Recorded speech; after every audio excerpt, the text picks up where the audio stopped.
I'm Belinda Retamal, the Flamenco coach, and welcome to my channel. I'm here to help other flamenco dancers learn how to make sense of flamenco easily. In today's video, I'm going to be sharing with you 5 signs why you may not be reliably hearing where you are in the compás.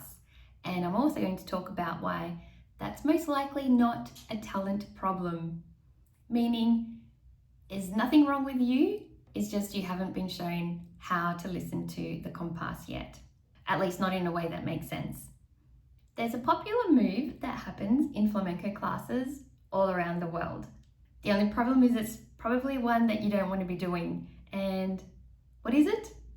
It's called the sideways glance, which means you're glancing sideways to the person next to you to see what they're doing so you can find out where you are in the compás and you know what to do. Not a great long-term solution or strategy. How do I know this? It's because I've also done it myself many times, and I've also seen other dancers doing this as well. The good news though, this isn't a problem with experience, it's simply just a listening issue. And listening is a skill, and all skills can be learned. So that is good news. So let's get into these 5 signs. The first sign is you secretly watch other dancers for clues. I know, I just gave it away in the intro. We've all seen it. The music starts, everything seems fine, but then you lose your place. Not dramatically, just enough to wonder what's happening in the music. So you quickly take a glance at the dancer next to you. It's not because you're admiring their outfit or because you're studying their technique. You're looking for clues. But the problem with this strategy is that it keeps you dependent on other people.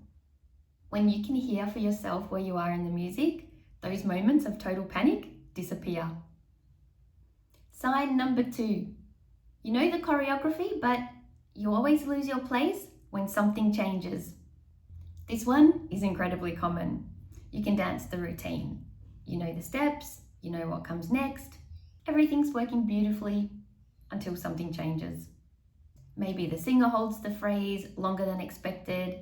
Maybe someone misses a step somewhere. Maybe you simply just got distracted for a moment. And that's when your safety net is gone.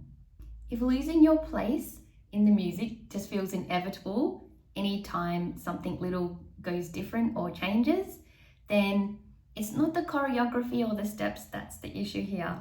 It's simply that you're not recognizing where you are in the compás. Sign number 3, Bulerías makes your brain leave the building. And I say this one with great affection because it's happened to me many a time in the past. Here's the thing though, Bulerías has completely convinced a lot of perfectly capable, talented flamenco dancers that they lack rhythm, or that they're just completely incapable of understanding the rhythm. 1 minute you're counting confidently, the next minute your brain has packed its bags and left the country. So if this sounds familiar, let me tell you, you are not alone. But the good news is that confusion and inability are not the same thing. Bulerías moves quickly, it's very fast paced, and there's always a lot going on. But when dancers know what to listen for and when, it all becomes far less mysterious and a lot more doable. Sign number 4. You don't know whether you're early, late, or perfectly in compás. How frustrating.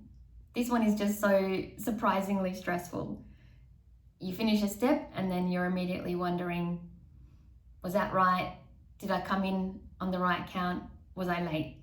Was I early? Did I finish on the right beat? Oh my goodness, I'm different to everybody else. It must be me that's wrong. But maybe it's not you. Maybe it's just that you're not completely sure yet where you are in the compás. You might have got it right, but if you don't know if you've got it right, that's not good.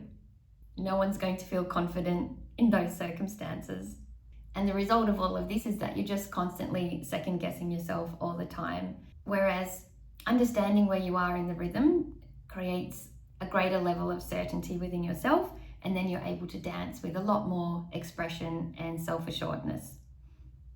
And now for the final sign, number 5, you can count the compás, but you always lose your place once you've stopped counting. This one is often one of the biggest clues that you're not knowing where you are in the music. Because many dancers can count perfectly well, everything's making sense while they're counting, but as soon as you stop, the whole thing just falls apart. And that's why counting and hearing are not the same skill. Counting is useful, but you really want to be able to get to a point where you can recognize the rhythm yourself. And that's when flamenco becomes a lot more fun. So now that we've just talked about all of those 5 signs, if you did recognize yourself in any of those, don't be feeling bad and don't panic, because there is some good news, which is that this usually isn't a talent problem. It's not because you're too old to learn. It's not because you lack rhythm. And it certainly isn't because flamenco is just for people born with a special musical gene. Most of the time, it's just a listening problem. And listening is a skill, and skills can be learned. In this particular case, you probably just haven't been shown how yet. That makes sense to you. And that's exactly why I have created a course called Hearing the 12. It's a practical, short mini course designed for dancers who are ready to stop guessing and stop relying on the dancer next to them and actually start being able to recognize where they are in the Compás. Because flamenco is challenging enough without spending the next 5 years wondering where the 12 went. If that sounds like something you need in your life, I will be dropping the link below in the description for you to check out, and I will see you in the next video. Bye!